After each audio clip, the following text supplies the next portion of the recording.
El pessebre que tradicionalment s'instal·la a la plaça de la Vila de Badalona s'ha inaugurat aquest dissabte 13 de desembre.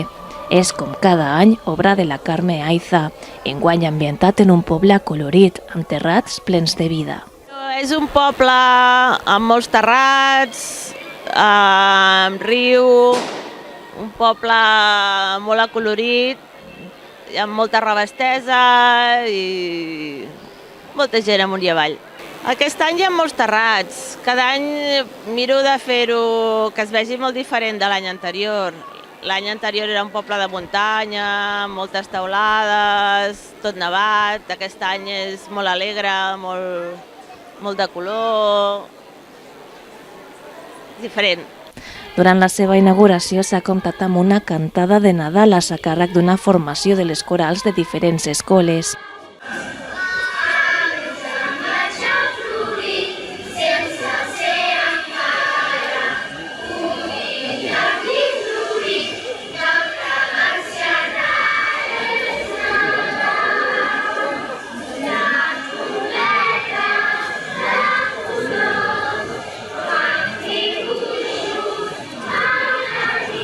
Y també de la Asociación Cultural Rociera Andaluza.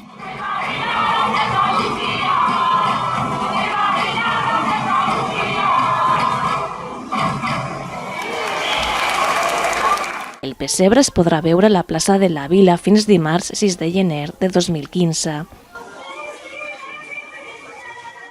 A més, aquest dissabte també s'ha inaugurat la mostra de pessebres a la sala d'exposicions El Refugi, a la plaça de la Vila.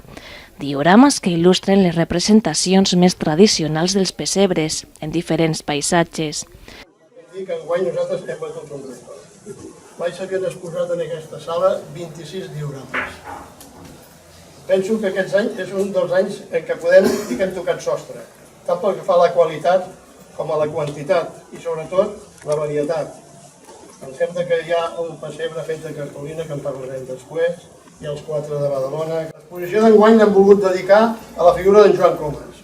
En Joan Comas va ser un dels creadors d'aquesta associació Amics del Pessebre a les dècades dels anys 60 i 70.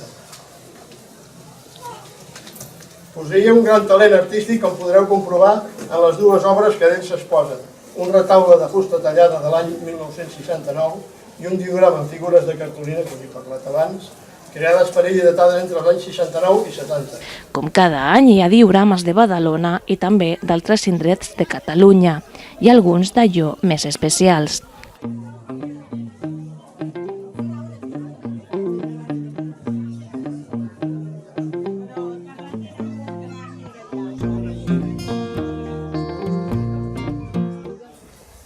Aquest any tanmateix ha estat molt difícil per a nosaltres portar a bon fi l'exposició que avui inaugurem. Encara que no és el moment d'entrar en detalls, heu de saber que en el terreny econòmic portem 3 anys amb una progressiva davallada d'ingressos de tota mena. I això fa que, tot i ajustant les despeses al màxim, ens trobem en un punt que podem qualificar d'haver fet cau i net. A més, el lloc on construïm durant tot l'any la major part dels diorames, que repeteixo són 26, se'ns ha quedat petit, ja no hi cabem. Tant és així que per aquests dos motius de cara als anys vinents veiem perillar la continuïtat de la mostra. Darrerament hem presentat al Departament de Cultura de l'Ajuntament una proposta que amb cost zero per l'Ajuntament penso que podria ser una solució al programa d'espai. L'exposició de diorames també romandrà oberta fins al 6 de gener de 2015.